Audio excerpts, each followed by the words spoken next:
Programa Propósito de Vida, com Pastor Rosival Molina. Olá, bom dia. Mais uma vez é uma grande alegria estar com você nesta manhã para juntos adorarmos e bendizermos ao Senhor por tudo que Ele já tem feito em nossas vidas e também por todas as promessas que ainda irão se cumprir. Creia, pois Ele é fiel e o seu milagre vai acontecer. Apenas fique firme na presença de Deus. E hoje quero te fazer algumas perguntas. Eu creio que as respostas dessas questões serão muito importantes para o seu crescimento espiritual. Primeiro, gostaria de saber o que você acha que é preciso para uma pessoa ser considerada cristã. Uma outra questão é a seguinte: o que é preciso para que possamos estar sempre no centro da vontade de Deus em todas as áreas de nossas vidas? E por fim, por que é tão importante seguir a Cristo e qual o resultado prático disso em nossas vidas? Para te ajudar a entender essas questões, te convido a abrir comigo a Palavra de Deus no livro de 2 Coríntios 5, 14 e 15, que nos diz: Porque o amor de Cristo nos constrange, julgando-nos assim, que se um dia morreu por todos, logo todos morrerão. E Ele morreu por todos, para que os que vivem não vivam mais para si, mas para aquele que por eles morreu e ressuscitou. Assista a mensagem a seguir com o pastor Rosival Molina e entenda ainda melhor o que fazer para se tornar um cristão genuíno e também para que todos os seus atos estejam sempre alinhados com a vontade de Deus.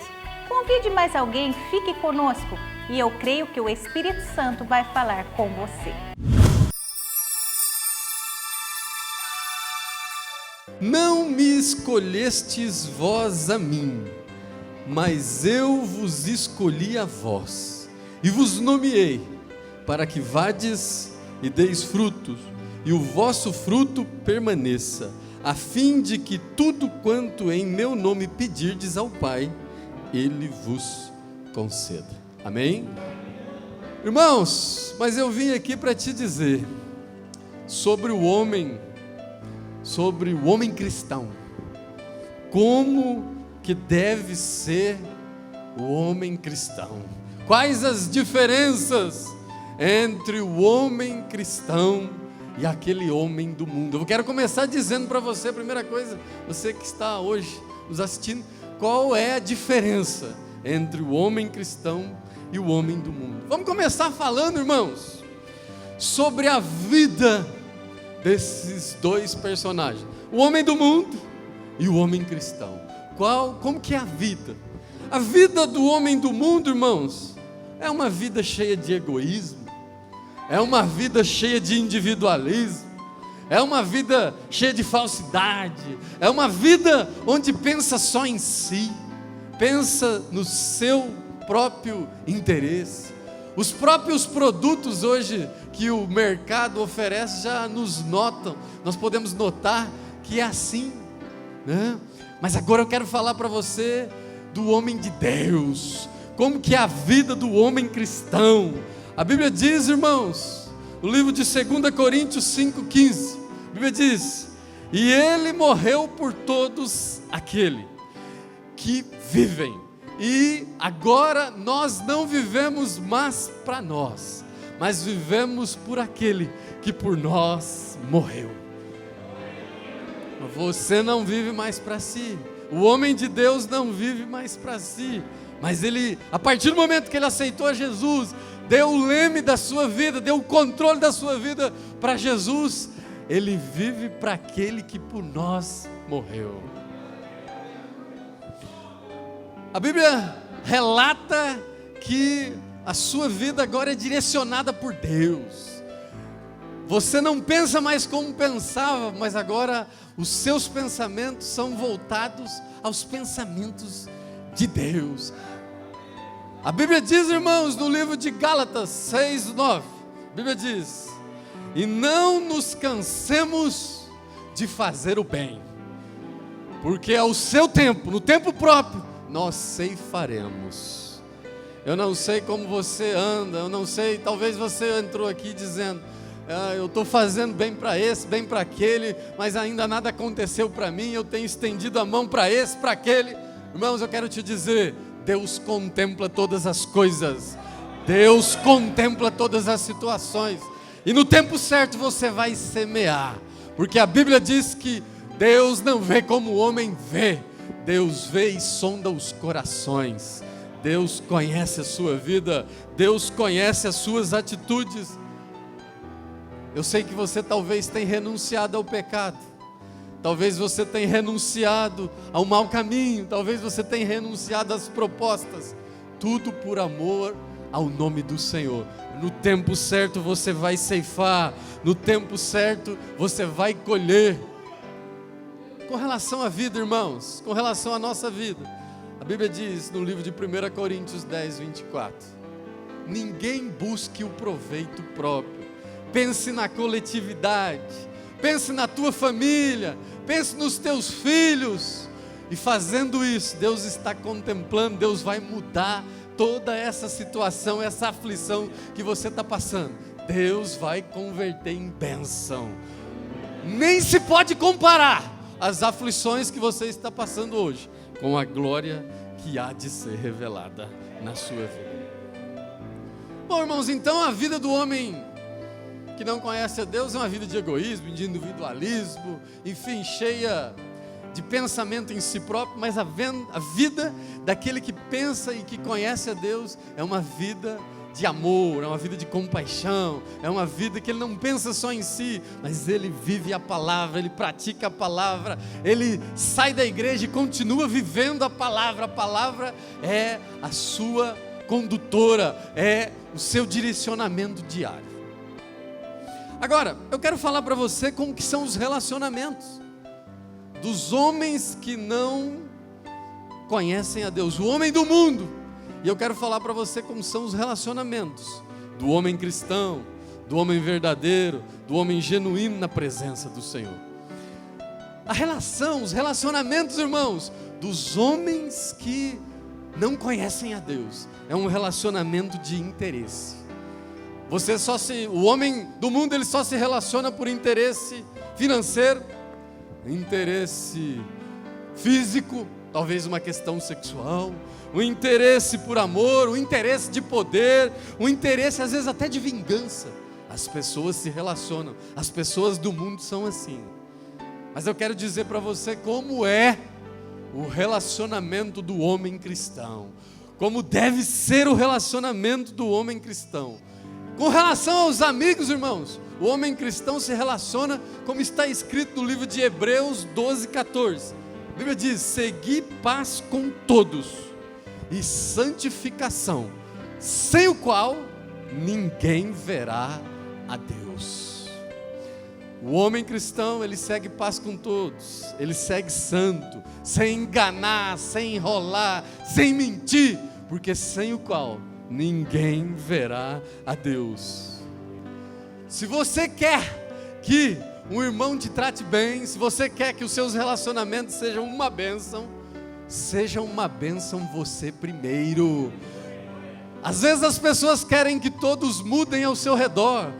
O pastor é isso, o prefeito é aquilo, o advogado é aquilo, o amigo tal é isso, a irmã tal, a esposa, o esposo, todo mundo tem defeito, menos ele. Mas a Bíblia está te dizendo: assim como vós quereis que vos façam, faça você primeiro. Comece a mudança por você. Quando você muda, tudo ao seu redor muda. Tudo que está ao seu redor muda. E o nome do Senhor será glorificado. Agora eu vou falar dos relacionamentos com as esposas. Com as esposas.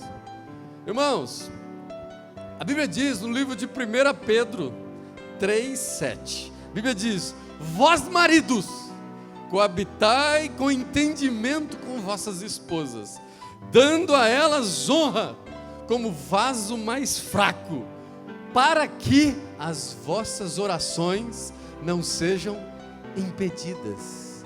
Às vezes você é uma bênção na igreja, às vezes você é uma bênção no trabalho, às vezes você é uma bênção com o irmão, mas com a esposa você é um leão. Era um gatinho quando namorava, era um gatinho quando começou, mas agora é um leão lá em casa. Eu tenho uma coisa para falar para você, eu tenho uma coisa para esclarecer para você.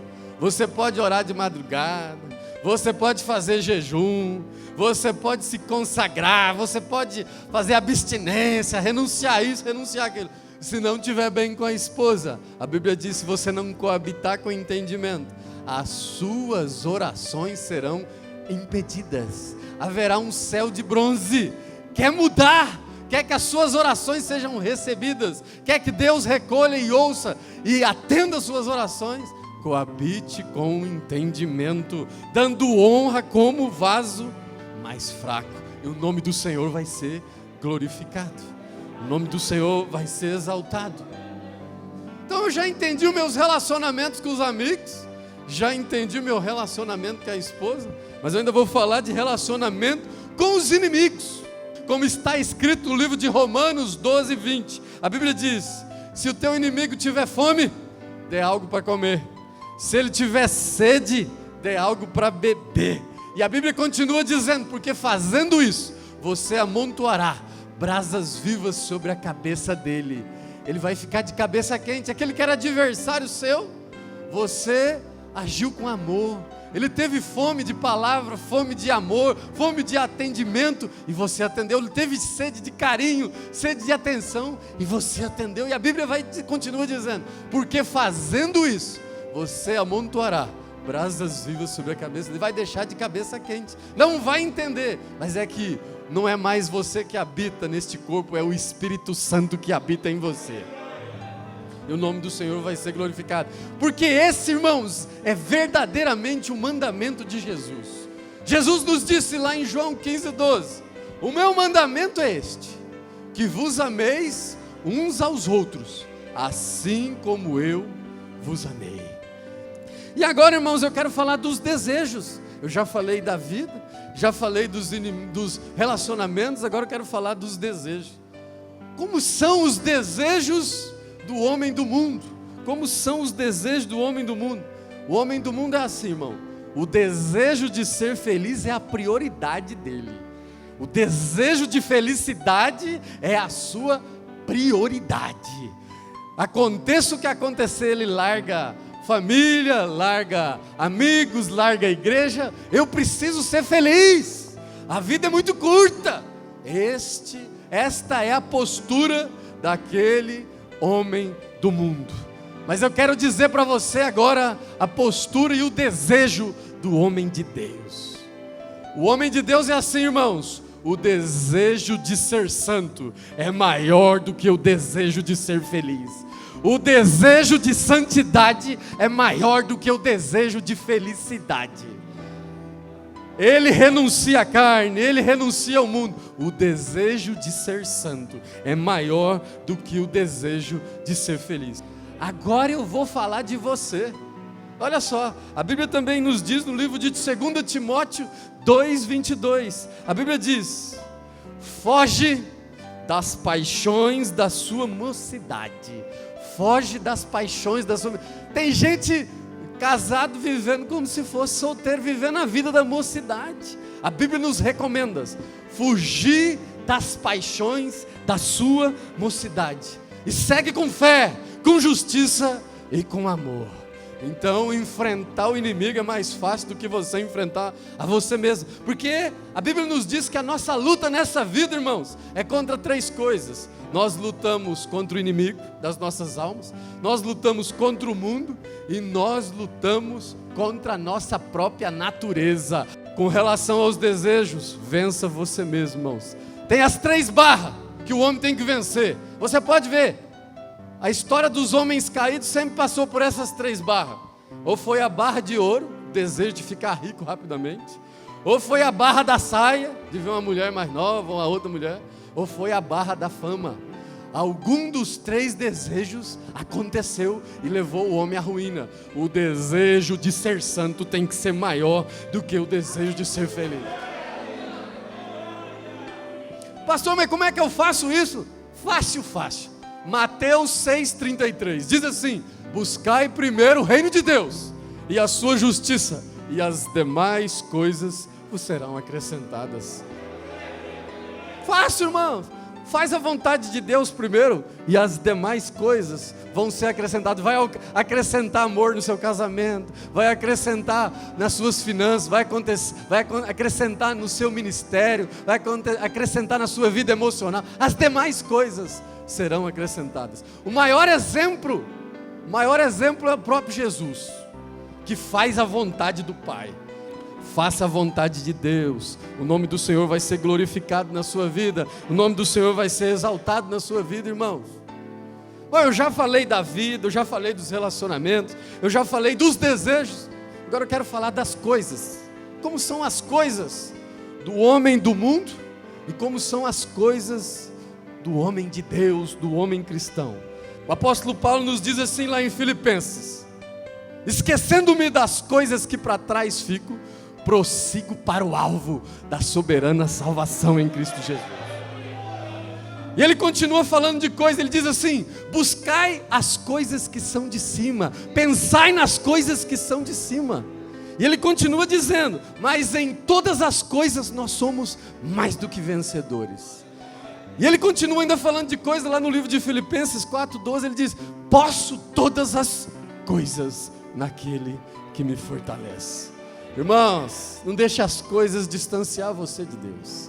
Não deixe as coisas distanciar você do Pai. A Bíblia diz lá no livro de Provérbios 19:17, que diz assim: ao Senhor empresta aquele que se compadece dos próprios. Ao Senhor empresta. Quando você estende a mão por um irmão, por uma irmã, ao Senhor empresta aquele que se compadece dos pobres. E no tempo certo ceifará. No tempo certo o galardão virá. E o nome do Senhor vai ser glorificado. O nome do Senhor vai ser exaltado. Haverá uma separação, irmãos. A própria Bíblia diz, no reino de Deus, haverá uma separação, né? A Bíblia diz que no final dos tempos, Deus vai separar, o rei vai separar os bodes das ovelhas.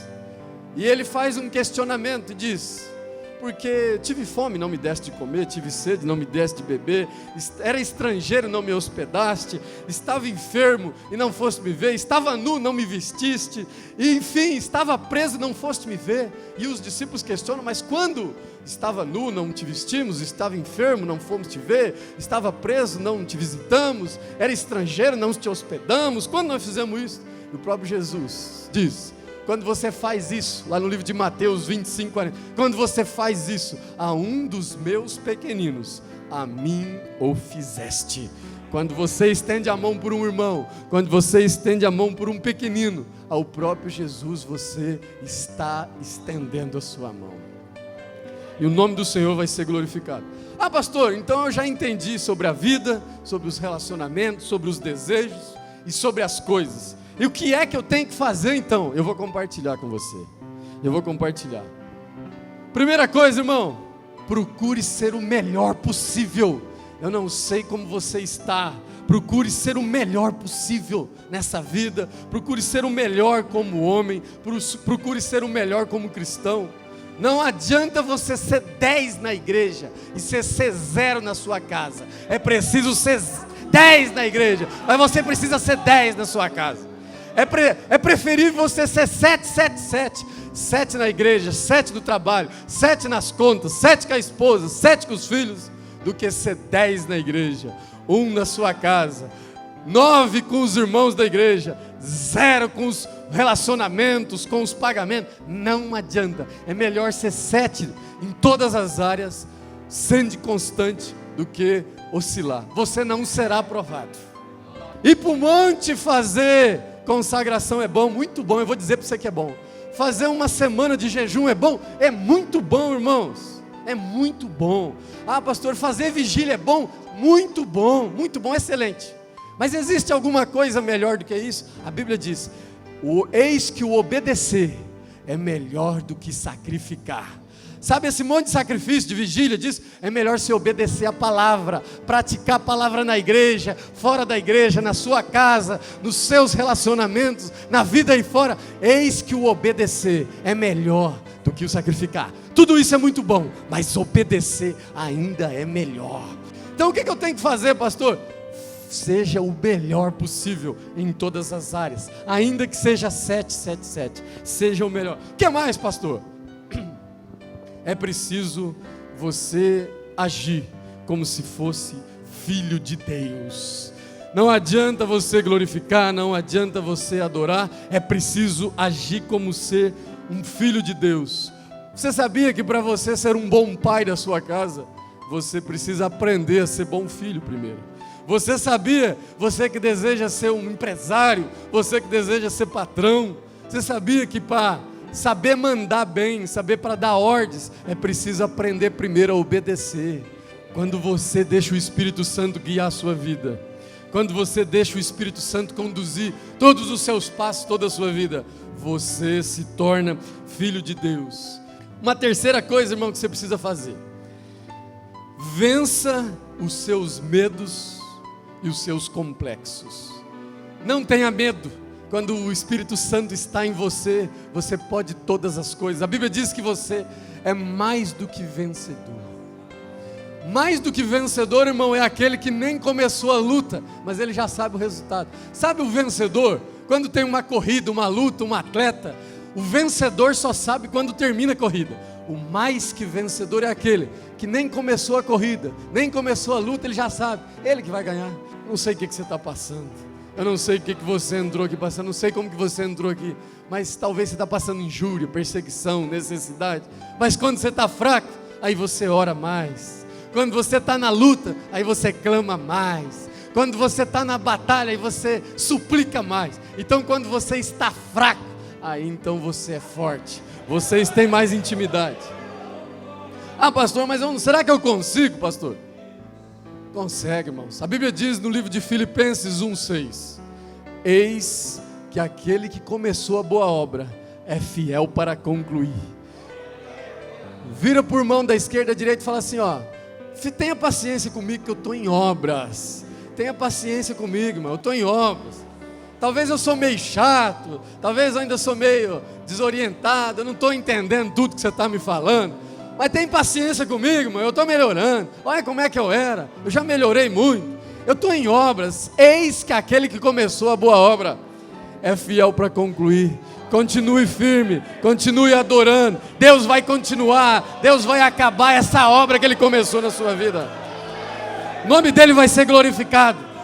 Quando você obedecer a palavra, quando você praticar a palavra, você vai resplandecer como astro. A Bíblia diz no livro de Filipenses 2:15: para que sejais irrepreensíveis e sinceros perante uma geração corrompida, porque vocês vão resplandecer como astros no mundo. A Bíblia diz, lá no livro de 1 Pedro 1,16, a Bíblia diz, o Senhor diz: sede santos, porque eu sou santo. A santidade vai começar a acompanhar a sua vida. Sabe por quê?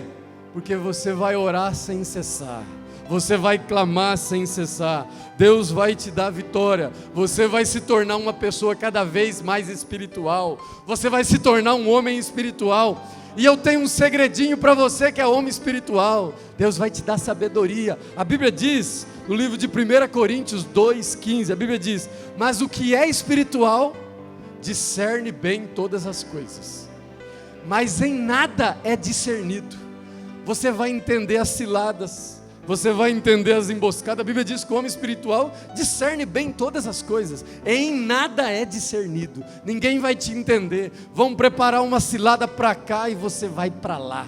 Vão preparar um prato e vão falar: esse não tem como ele recusar, e você vai recusar, porque o homem espiritual discerne bem todas as coisas, mas em nada é discernido. Ninguém vai entender por que você está agindo assim, ninguém vai entender por que você está dessa forma.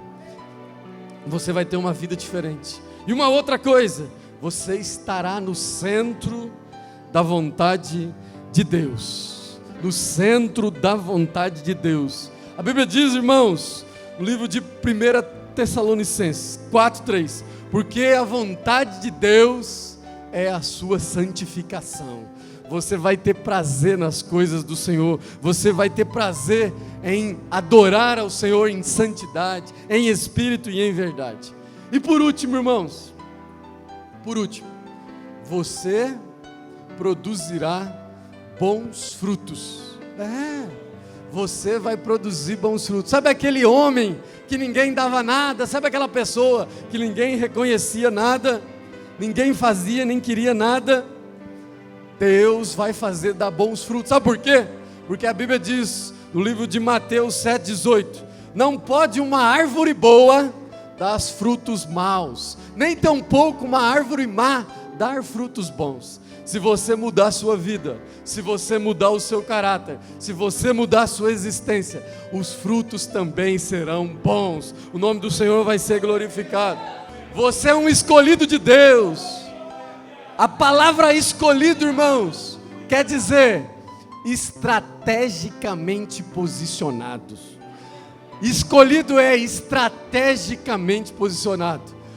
Deus escolheu o dia que você nasceria, quem seria o seu pai, quem seria sua mãe, quem seria sua esposa, a igreja que você ia frequentar. Você foi escolhido, estrategicamente escolhido. Comece a praticar a palavra e o nome do Senhor vai ser glorificado.